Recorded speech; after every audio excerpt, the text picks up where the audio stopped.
ஒரு நாள் காலையில ராணா குருவி கோடாலி எடுத்துக்கிட்டு காட்டுக்குள்ள மரம் வெட்ட கிளம்பிக்கிட்டு இருந்தது. அன்னைக்கு பியூட்டிக்கு அப்பா கூட தானும் காட்டுக்குள்ள போகணும் போல ஆசையா இருந்தது. அப்பா அப்பா என்னையும் காட்டுக்குள்ள அழைச்சிட்டு போங்க. இங்க பாரு பியூட்டி, நீ எங்கேயும் போக வேண்டாம், வீட்லயே இரு. அங்க போனா உங்க அப்பாவுக்கு நீ தொல்லை கொடுத்துக்கிட்டே இருப்ப. இருந்தாலும் பியூட்டி இந்த மாதிரி ரொம்ப நாள் கேட்டுக்கிட்டு இருந்ததால ராணா குருவி இன்னைக்கு பியூட்டிய கூட அழைச்சிட்டு போலான்னு முடிவு பண்ணிடுச்சு. சோனா, பியூட்டிய நான் அழைச்சுக்கிட்டு போறேன், அவளை பத்திரமா பாத்துக்கிறேன். பிறகு பியூட்டி தன்னோட அப்பா கூட ரொம்பவும் சந்தோஷமா மரம் வெட்டுற இடத்த பாக்கறதுக்காக பறந்து போச்சு. காட்டுக்குள்ள போன உடனே ராணா குருவி பியூட்டிய ஒரு இடத்துல உட்கார வச்சது. இங்க பாரு பியூட்டி, நீ இந்த மரத்துக்கடியிலேயே உட்கார்ந்துரு. நான் இதோ இங்கதான் வேலை செய்ய போறேன். எக்காரணத்தை முன்னிட்டும் நான் வேலை செய்யற மரத்துக்கிட்ட வந்துடாத. இப்படி சொல்லிட்டு ராணா குருவி ஒரு மரத்தை வெட்டுறதுக்காக பறந்து போச்சு. அப்பா சொன்ன இடத்துல உட்கார்ந்துருந்த பியூட்டி அந்த இடத்த வேடிக்கை பார்த்துக்கிட்டு இருந்தது. அந்த சமயத்துல ஒரு இடத்துல இருந்து நிறைய வெளிச்சம் வர்றத பார்த்தது. என்ன இது, அந்த இடத்துல இருந்து இவ்வளவு வெளிச்சம் வருது? இப்படி யோசிச்ச பியூட்டி வெளிச்சம் வந்த இடத்த நோக்கி பறந்து போச்சு. அந்த இடத்துக்கு போன பியூட்டி அங்க ஒரு பழைய காலத்து ஜாடி ஒண்ணு இருக்கிறத பார்த்தது. அந்த ஜாடிக்குள்ள இருந்துதான் அந்த வெளிச்சம் வந்துகிட்டு இருந்தது. பியூட்டிக்கு இப்ப அந்த ஜாடியை திறந்து பார்க்கணும் போல ஆசையா இருந்தது. உடனே கொஞ்சமும் யோசிக்காத பியூட்டி தன்னோட அக்கையால அந்த ஜாடியோட மூடிய திறந்துடுச்சு. என்ன ஆச்சரியம், உடனே அந்த ஜாடிக்குள்ள இருந்து ஒரு தேவதை வெளியில வந்துச்சு. அந்த தேவதை ரொம்ப அழகா இருந்தது. குருவி, என்ன விடுதலை பண்ணன உனக்கு ரொம்பவும் நன்றி. நான் ரொம்ப வருஷங்களா இந்த ஜாடிக்குள்ள அடப்பட்டு கிடந்தேன். இன்னைக்கு நீ என்ன விடுதலை பண்ணிட்ட, அதனால நான் ரொம்பவும் சந்தோஷமா இருக்கேன். அப்படியா, உங்களை இந்த ஜாடிக்குள்ள அடைச்சு வச்சது யாரு? ஒரு தீய எண்ணம் கொண்ட மந்திரவாதி என்னை இந்த ஜாடிக்குள்ள அடைச்சு வச்சிருந்தான். உன்னோட உதவியால இன்னைக்கு நான் வெளியில வந்துட்டேன். இப்படி சொன்ன அந்த தேவதை பிறகு ஒரு அழகான பூவை பியூட்டியோட தலையில வச்சு விட்டுச்சு. அந்த பூ பியூட்டிக்கு ரொம்ப அழகா இருந்தது. தேவதையே, எனக்கு இந்த பூ ரொம்பவும் பிடிச்சிருக்கு. இங்க பாரு குருவி, இந்த பூ சாதாரண பூ இல்ல, ஒரு மந்திர பூ. நீ இந்த பூவை நினைச்சுக்கிட்டு கண்ணை மூடி எதை கேட்டாலும் அது உனக்கு கிடைக்கும். இப்படி சொன்ன தேவதை பிறகு அங்க இருந்து மறைஞ்சு போயிடுச்சு. அந்த தேவதை இப்படி மறைஞ்சு போனத பியூட்டி வச்ச கண்ணு வாங்காம பாத்துக்கிட்டே இருந்தது. அந்த சமயத்துல ராணா குருவியோட சத்தமும் கேட்டுச்சு. பியூட்டி, பியூட்டி, நீ எங்க போயிட்ட? சீக்கிரம் இங்க வா. அப்பாவோட சத்தத்தை கேட்ட பியூட்டி உடனே அவசர அவசரமா அந்த இடத்துக்கு பறந்து போச்சு. பியூட்டி, இந்த பூ உனக்கு ஏது? எங்க இருந்து கிடைச்சது? இந்த பூ என்னோட தோழி எனக்கு கொடுத்தது. ஆமாப்பா, எனக்கு இன்னைக்கு ஒரு தேவதை தோழியா கிடைச்சிருக்காங்க. ஒரு பெரிய ஜாடிக்குள்ள அடப்பட்டு கிடந்த அந்த தேவதையை நான் தான் விடுவிச்சேன். பியூட்டி, நீ சொல்றது எதுவுமே எனக்கு புரியல, தெளிவா சொல்லு.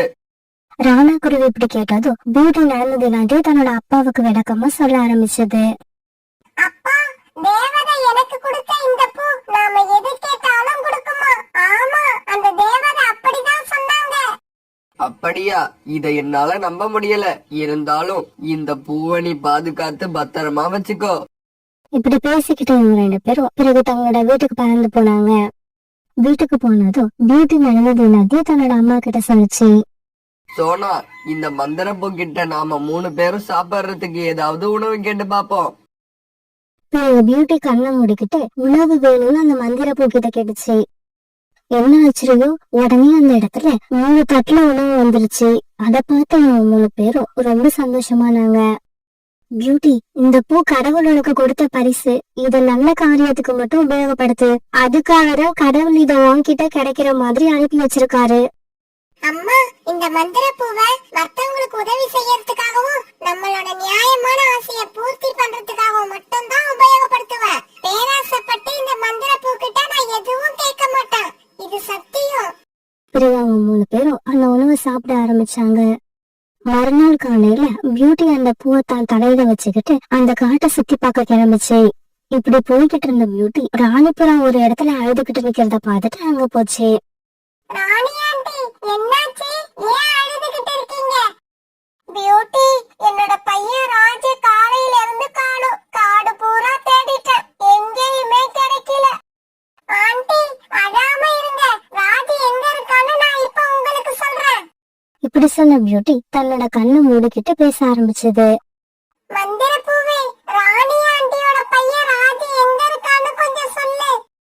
உடனே அந்த மந்திர பூல இருந்து ஒரு சக்கரம் சுழல ஆரம்பிச்சது. அந்த சக்கரத்துக்குள்ள ராஜி அருவிக்கர ஓரத்துல இருந்த ஒரு புதர் காட்டுக்குள்ள மாட்டிக்கிட்டு இருக்கிறது தெளிவா தெரிஞ்சிச்சு. ராணி ஆண்டி, சீக்கிரம் என் கூட வாங்க. இப்படி சொன்ன பியூட்டி ராணிபுராவை கூப்பிட்டுக்கிட்டு அருவிக்கர ஓரத்துக்கு பறந்து போச்சு. அங்க போன இவங்க ஒரு புதர் காட்டுக்குள்ள மாட்டிக்கிட்டு இருந்த ராஜிய பாத்துட்டாங்க.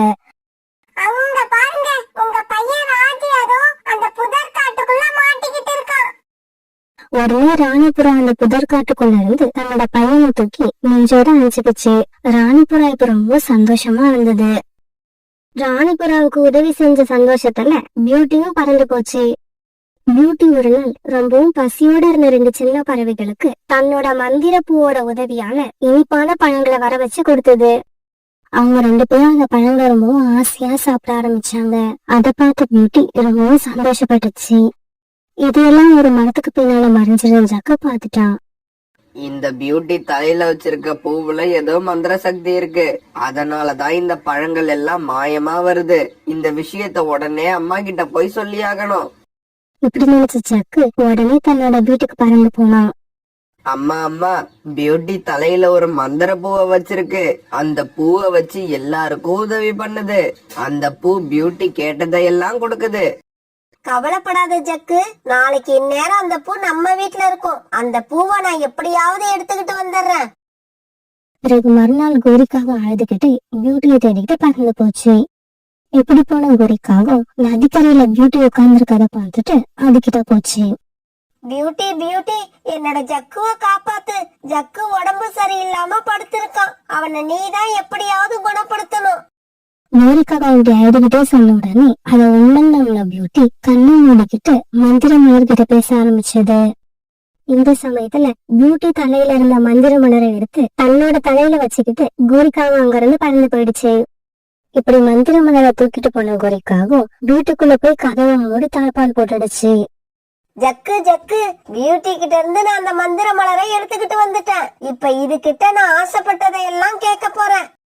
ஏய் மந்திர பூவே, என்னோட கழுத்துக்கு ஒரு நெக்லஸ், காதுக்கு ஒரு கம்மல், மூக்குக்கு ஒரு மூக்குத்தி, இது எல்லாம் சீக்கிரமா கொடு. கோரிக்காக இப்படி கேட்ட உடனே அந்த மந்திர மலர்ல இருந்து ஒரு பிரகாசமான வெளிச்சம் கிளம்புச்சு. கோரிக்காகத்துக்கும் எதிரில உட்கார்ந்திருந்த ஜக்கு அந்த வெளிச்சத்தை பார்த்த உடனே அவனோட பார்வை பறி போயிடுச்சு. அம்மா, அந்த மந்திர மலர்ல இருந்து ரொம்ப வெளிச்சம் வந்தது. அத பார்த்த உடனே என்னோட பார்வை போயிடுச்சு. இப்ப என்னால எதையும் பார்க்க முடியல. இப்படி சொல்லிக்கிட்டே ஜக்கு அழ ஆரம்பிச்சான். ஜக்குவுக்கு பார்வை பறி போனதை நினைச்சு கோரிக்காக அழ ஆரம்பிச்சது. ஜக்கு, இந்த மந்திர பூ நமக்கு தேவையில்லை. இது வந்ததாலதான் உன்னோட பார்வை போயிடுச்சு. இதை இப்பவே கொண்டு போய் பியூட்டி கிட்ட கொடுத்துட்டு வந்துடுறேன். இப்படி சொன்ன கோரிக்காக பிறகு அந்த மந்திர மலரை எடுத்துக்கிட்டு பியூட்டியை தேடி பறந்து போச்சு. பியூட்டி, என்ன மன்னிச்சிடு. இந்த மந்திர பூவால என் ஜக்குவோட பார்வை பறி போயிடுச்சு. இந்த பூவை நீயே வச்சுக்கோ. எப்படியாவது என்னோட ஜக்குவை குணப்படுத்திடு. அவனுக்கு பழையபடி பார்வைய வரவழைச்சிடு. இப்படி சொன்ன கோரிக்காக பிறகு மந்திர மலரை எடுத்து பியூட்டியோட தலையில வச்சு விட்டது. கோரி ஆண்டி, நான் செஞ்ச ஒரு நல்ல காரியத்துக்காக ஒரு தேவதை எனக்காக கொடுத்த பரிசு இது. இதை என்கிட்ட இருந்து யார் எடுத்துக்கிட்டு போனாலும் அவங்களுக்கு இப்படிதான் நடக்கும். பிறகு பியூட்டி கோரிக்காவும் கூட அவங்க வீட்டுக்கு போச்சு. இப்படி போன பியூட்டி தன்னோட மந்திர மலரோட சக்தியை உபயோகப்படுத்தி ஜக்குவுக்கு மறுபடியும் பார்வையை வர வச்சது. பியூட்டி, உனக்கு ரொம்பவும் நன்றி. இதுக்கப்புறம் நான் இந்த பக்கம் தலை வச்சு கூட படுக்க மாட்டேன். பிறகு பியூட்டி அந்த மந்திர மலரோட தன்னோட வீட்டுக்கு சந்தோஷமா பறந்து போச்சு. ஒரு முக்கியமான வேலையா பக்கத்து காட்டுக்கு வந்த சோனா குருவியும் ரீட்டாக்கிலையும் தங்களுடைய வீட்டுக்கு திரும்பி வந்துகிட்டு இருந்தாங்க. ரீட்டா, வானம் லேசா இருட்டுறாப்புல இருக்கு, மழை வரும்னு நினைக்கிறேன். நம்ம வேகமா பறந்து போனாதான் மழை வரதுக்கு முன்னாடி நம்ம காட்டுக்கு போக முடியும். சோனா, ஏற்கனவே சாயங்காலம் ஆயிடுச்சு. இதுல மழை வேற பெய்யுது. எனக்கு என்னவோ இன்னைக்கு ராத்திரிக்குள்ள நம்ம வீடு போய் சேருவோம்னு நம்பிக்கையே இல்ல. இப்படி பேசிக்கிட்டு சோனா குருவியும் ரீட்டாக்கிலையும் வேகமா பறக்க ஆரம்பிச்சாங்க. ஆனா கொஞ்ச நேரத்திலேயே மழை பெய்ய ஆரம்பிச்சிருச்சு. வேற வழியில அவங்க 2 பேரும் அந்த மழையில நனைஞ்சுக்கிட்டே பறக்க ஆரம்பிச்சாங்க. இப்படி ரொம்ப தூரம் பறந்து வந்த இவங்க ரொம்ப களைச்சு போனதால ஒரு மரத்துல உட்கார்ந்து இப்படி பேச ஆரம்பிச்சாங்க. ரீட்டா, இதுக்கு மேல நம்மளால பறக்க முடியாது. இந்த காட்டுல உள்ளவங்க யாராவது அவங்க வீட்டுல நமக்கு இடம் கொடுத்தா நல்லா இருக்கும். சோனா, அதுதான் சரி. வா, நாம ஏதாவது வீட்ல போய் இன்னைக்கு ராத்திரி தங்கறதுக்கு அனுமதி கேட்டு பாப்போம். இப்படி பேசிக்கிட்ட சோனா குருவி ரீட்டாக்கையும் அங்க இருந்து பறக்க ஆரம்பிச்சாங்க. இப்படி பறந்து போனவங்களோட கண்ணுல ஒரு வீடு தென்பட்டது. உடனே அவங்க 2 பேரும் அந்த வீட்டு வாசல்ல போய் உட்காந்து வீட்டுக்குள்ள உள்ளவங்களை கூப்பிட ஆரம்பிச்சாங்க. இந்த வீட்டுக்குள்ள யாராவது இருக்கீங்களா? இருந்தீங்கன்னா கொஞ்சம் கதவை திறங்க. ரீட்டாக்களை இப்படி கூட்டதும் கோரிக்கா அவங்க கதவை திறந்துக்கிட்டு வெளியே வந்துச்சு.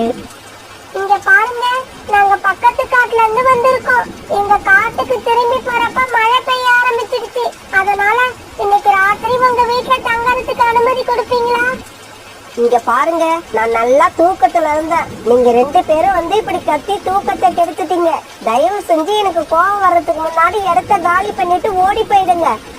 கோரிக்காவை இப்படி சொல்லிட்டு இருக்கும்போது காலுக்காக வீட்டை விட்டு வெளியில வந்துச்சு. என்ன கோரி, ஏன் இப்படி கோபமா பேசிக்கிட்டு இருக்க? யார் இவங்க? கழுச்சி வீட்டு வாசல்ல வந்து நின்னு சத்தம் போட்டு நம்மளோட தூக்கத்தை கெடுத்த இவங்களுக்கு இன்னைக்கு ராத்திரி நம்ம வீட்டுல தங்கறதுக்கு அனுமதி வேணுமா? நீங்க தப்பா நினைக்காதீங்க. கோரி எல்லா விஷயத்திலயும் இப்படிதான் அவசரப்படுவா. நீங்க ஒரு நிமிஷம் இங்கேயே இருங்க, நான் கோரி கிட்ட கொஞ்சம் பேசிட்டு வரேன். கோரி, ஒரு நிமிஷம் உள்ளவா. பிறகு காலுக்காகவும் கோரிக்காகவும் தங்களுடைய வீட்டுக்குள்ள போனாங்க. கழுச்சி, இப்ப என்ன சொல்றதுக்காக என்ன வீட்டுக்குள்ள அழைச்சிக்கிட்டு வந்தீங்க? கோரி, தானா வந்து வலையில விழுந்த பறவைகளை எதுக்காக வேண்டாம்னு சொல்ற? அவங்கள உள்ள கூப்பிட்டு உட்கார வச்சு பேசிக்கிட்டு நான் போய் கழுகக்காவுக்கு தகவல் சொல்லிட்டு வந்துடுறேன். கழுச்சி, நான் இந்த மாதிரி யோசிக்கவே இல்லை. நீங்க சொல்றதும் சரிதான். ஏற்கனவே 2 தடவை நம்ம கழுகக்காவுக்கு உணவு கொடுக்கறோம்னு சொல்லி ஏமாத்திட்டோம். அது வேற நம்ம மேல கோபமா இருக்கு. இப்ப இந்த 2 பேரையும் நாம பிடிச்சு கொடுத்தா அது ரொம்ப சந்தோஷமாயிடும். இப்படி பேசிக்கிட்ட இவங்க 2 பேரும் வீட்டை விட்டு வெளியில வந்தாங்க. இங்க பாருங்க, நான் நல்லா தூங்கிக்கிட்டு இருக்கப்ப நீங்க வந்து எழுப்பிட்டீங்களா? அதனாலதான் எனக்கு கோபம் வந்துருச்சு. மத்தபடி நான் ரொம்ப நல்லவ. நீங்க 2 பேரும் இன்னைக்கு ராத்திரி தாராளமா எங்க வீட்டுல தங்கிக்கலாம். வாங்க வீட்டுக்குள்ள போவோம். இப்படி சொன்ன கோரிக்காவும் பிறகு சோனா குருவியையும் ரீட்டாக்கிட்டையும் வீட்டுக்குள்ள அழைச்சிட்டு போச்சு. கோரி, இவங்க கூட நீ பேசிக்கிட்டே இரு, நான் இதோ இப்ப வந்துடுறேன். இப்படி சொல்லிட்டு காலுக்கு அவங்க வீட்டை விட்டு வெளியே வந்துச்சு. பிறகு கழுக கூப்பிடறதுக்காக அவங்க வீட்டை நோக்கி பறந்து போச்சு. ஆமா, உங்க கணவர் எங்க போறாரு? இது ராத்திரி நேரம், மழை வேற பெஞ்சுக்கிட்டு இருக்கு. இந்த சமயத்துல சூடா டீ குடிச்சா எப்படி இருக்கும்? சூடா டீ குடிச்சா நல்லாதான் இருக்கும். எனக்கு கூட இப்ப டீ குடிக்கணும் போல இருக்கு. கரெக்ட், உங்களுக்கு இப்படி டீ குடிக்கணும் போல இருக்கும்னு தெரிஞ்சுதான் என் கணவர் இப்ப டீ வாங்கறதுக்காக போயிருக்காரு. இதே சமயத்துல கழுகக்காவை கூப்பிட போன காலுக்காக அவங்க வீட்டுக்கு போய் சேர்ந்துருச்சு. கழுகக்கா, கழுகக்கா, சீக்கிரமா கதவை தருங்க, நான் தான் காலு வந்திருக்கேன். காலுக்காகத்தோட குரலை கேட்ட கழுகக்கா கதவை திறந்துக்கிட்டு வெளியே வந்துச்சு. ஏய் காலு, என்ன இது? எதுக்காக இந்த ராத்திரி நேரத்துல வந்து என் தூக்கத்தை கெடுக்கிற? கழுகக்கா, பக்கத்து காட்டுல இருந்து வந்த 2 பறவைகள் ராத்திரி தங்கறதுக்காக என்னோட வீட்டுக்கு வந்திருக்காங்க. நான் அவங்க 2 பேரையும் உங்களுக்கு விருந்தாக்கிறதுக்கு ஆசைப்படுறேன். அப்படியா? யார் யார் வந்திருக்கிறது? ஒரு கிளி, ஒரு குருவி.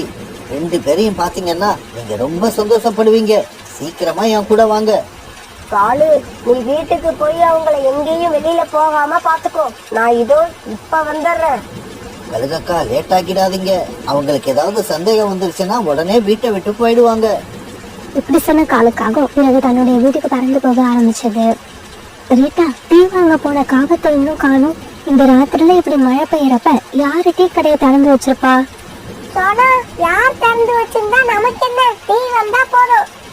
ரீட்டா, எனக்கு என்னமோ இந்த காங்கள் வீட்டுக்குள்ள வந்து ரகசியமா பேசிக்கிட்டு நினைச்சா பயமா இருக்கு. என்னது? 2 பேரும் ரகசியமா பேசிக்கிட்டு இருக்கீங்க?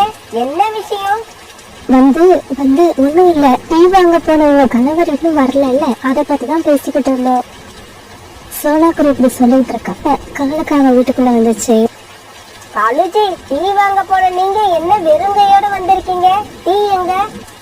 அதுவா, பாலை இப்பதான் சுட வச்சுக்கிட்டு இருக்காங்க. அதனால 4 டீக்கு ஆர்டர் பண்ணிட்டு வந்துட்டேன். இன்னும் கொஞ்ச நேரத்துல டீ நம்ம வீட்டுக்கே வந்துடும்.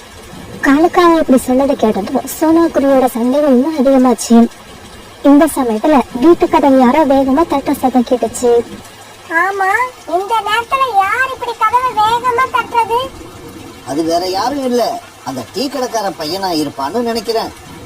இப்படி சொல்லிட்டு கழுகு அவன் கதவை திறந்து விட்டதும் கழுகக்கா வீட்டுக்குள்ள வந்துச்சு.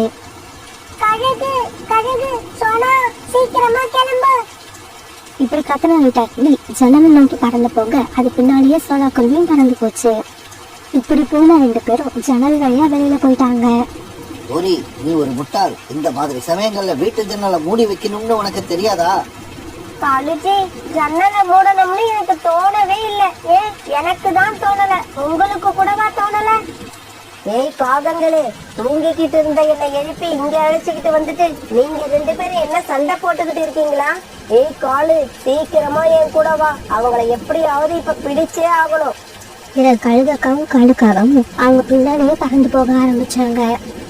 கழுகு கிட்ட இருந்து தப்பிச்சு போன சோனா குருவியும் வீட்டாக்கிலையும் ஒரு பெரிய புதர் காட்டுக்குள்ள மறைஞ்சிருந்தாங்க. இப்படி மறைஞ்சிருந்த இவங்க கழுகும் காலுக்காகவும் பறந்து போறத பார்த்தாங்க. சோனா, அங்க பாரு, அந்த காகமும் கழுகும் நம்மள தேடிக்கிட்டு தான் பறந்து போறாங்க. நாம இன்னைக்கு தப்பிக்கிறது ரொம்ப கஷ்டம். சோனா, நம்ம இங்கேயே உட்கார்ந்திருந்தா கண்டிப்பா மாட்டிப்போம். அதனால நாம இந்த பக்கமா பறந்து போயிடுவோம். இப்படி பேசிக்கிட்ட சோனா குருவியும் வீட்டாக்கிலையும் கழுகும் காகமும் பறந்து போன திசைக்கு எதிர் திசையில பறக்க ஆரம்பிச்சாங்க. இப்படி கொஞ்ச தூரம் பறந்து போனவங்க வழியில இருந்த கழுகோட வீட்டை பார்த்தாங்க. கழுகோட வீட்டை பார்த்ததும் உடனே அங்க போனாங்க. ரீட்டா, இந்த வீட்டுல யாருமே இல்ல, வா நம்ம உள்ள போய் கதவை சாத்திக்கலாம். இப்படி பேசிக்கிட்ட ரீட்டா கிளியும் சொன்ன கழுகாவோட வீட்டுக்குள்ள போய் கதவை தாழ்பால் போட்டுக்கிட்டாங்க. சோனா குருவையும் ரீட்டா கிளியையும் ரொம்ப நேரமா தேடி பார்த்த காலுக்காகவும் கழுகும் கழிச்சு போய் ஒரு மரத்து மேல உட்கார்ந்தாங்க. காலு, இந்த தடவை ஏமாத்தாம எனக்கு உணவு கொடுப்பீங்கன்னு நினைச்சேன். ஆனா நீங்க உங்க பழக்கத்தை மாத்திக்கவே இல்ல. கழுகக்கா, சத்தியமா சொல்றேன், இப்படி ஆகும்னு நான் நினைக்கவே இல்லை. நடந்த தப்புக்கு நான் காரணமும் இல்லை. அப்ப உங்களை நம்பி வந்தது என்னோட தப்புன்னு சொல்ல வரியா? கழுகக்கா, நான் அப்படி சொல்ல வரல. நான் என்ன சொல்ல வந்தேன்னா, நீ இதுக்கப்புறம் எதுவும் சொல்ல வேண்டாம். என்னோட பசியை எப்படி போக்கிக்கிறதுன்னு எனக்கு தெரியும். இப்படி சொன்ன கழுகு ஒரு காலுக்காக மேல பாய்ச்சி அதை கொண்டு தின்ன ஆரம்பிச்சது. தன்னோட பசி அடங்குனதும் கழுகு தன்னுடைய வீட்டை நோக்கி பறக்க ஆரம்பிச்சது. யாரு யாரு வீட்டுக்குள்ள இருக்கிறது? கதவை திறங்க, நான் வீட்டுக்குள்ள வரணும். ரீட்டா, என்ன இது? இந்த வீடு கழுகோட வீடு போல இருக்கு. கழுகு கிட்ட இருந்து தப்பிச்சு அதோட வீட்டுக்குள்ளேயே வந்துட்டோம். சோனா, கதவு மட்டும் திறந்து விட்டுறாத. எது நடந்தாலும் நடக்கட்டும். எதுவா இருந்தாலும் காலையில பாத்துக்கலாம். என்னது காலையில பாத்துக்கலாமா? இங்க பாருங்க, இப்ப கதவை திறக்கலன்னா கதவை உடைச்சுக்கிட்டு உள்ள வந்துருவேன். ரீட்டா, இப்ப என்ன பண்றது? எனக்கு ரொம்ப பயமா இருக்கு. எனக்கு கூட தான் பயமா இருக்கு. சோனா, எனக்கு ஒரு யோசனை வருது. சீக்கிரம் கிச்சன் எங்க இருக்குன்னு பாரு. பிறகு இவங்க 2 பேரும் கிச்சனுக்குள்ள போனாங்க. கிச்சனுக்குள்ள போன இவங்க அங்க இருந்த மிளகாய் பொடி எடுத்துக்கிட்டு வாசல் கதவுகிட்ட வந்து நின்னாங்க. பிறகு இவங்க வாசல் கதவை திறந்து விட கழுகு அவசரமா உள்ள விழுது. இப்படி வந்த கழுகோட கண்கள்ல இவங்க கையில வச்சிருந்த மிளகாய் பொடியை தூக்கி எரிஞ்சிட்டாங்க. ஐயோ ஐயோ, எரியுது எரியுது, என்னோட கண்கள் 2 எரியுது. என்னால எதையும் பார்க்க முடியல. இந்த சமயத்துல சோனா குருவியும் ரீட்டா கிளியும் கழுகோட வீட்டை விட்டு வெளியில வந்து தங்களுடைய காட்டை நோக்கி பறக்க ஆரம்பிச்சாங்க. இப்படி பறந்து வந்த இவங்க ரொம்ப தூரம் பறந்து வந்ததுக்கு அப்புறம் ஓய்வெடுக்கிறதுக்காக ஒரு மரத்து மேல உட்கார்ந்தாங்க. ரீட்டா, இந்த கழுகு கிட்ட இருந்து நம்ம உயிர் தப்பிப்போம்னு நான் நினைக்கவே இல்லை. ஆமா சோனா, நடந்ததெல்லாம் நினைச்சு பார்த்தா கனவு மாதிரி இருக்கு. நம்ம வாழ்க்கையே இப்படிதான், எதிர்பாராத கஷ்டம் வரும். இந்த கஷ்டத்துல இருந்து மீளவே முடியாதுன்னு நினைப்போம். ஆனா திடீர்னு ஏதோ நடந்து அந்த கஷ்டத்துல இருந்து வெளியில வந்துருவோம். அதே மாதிரி சில விஷயங்களை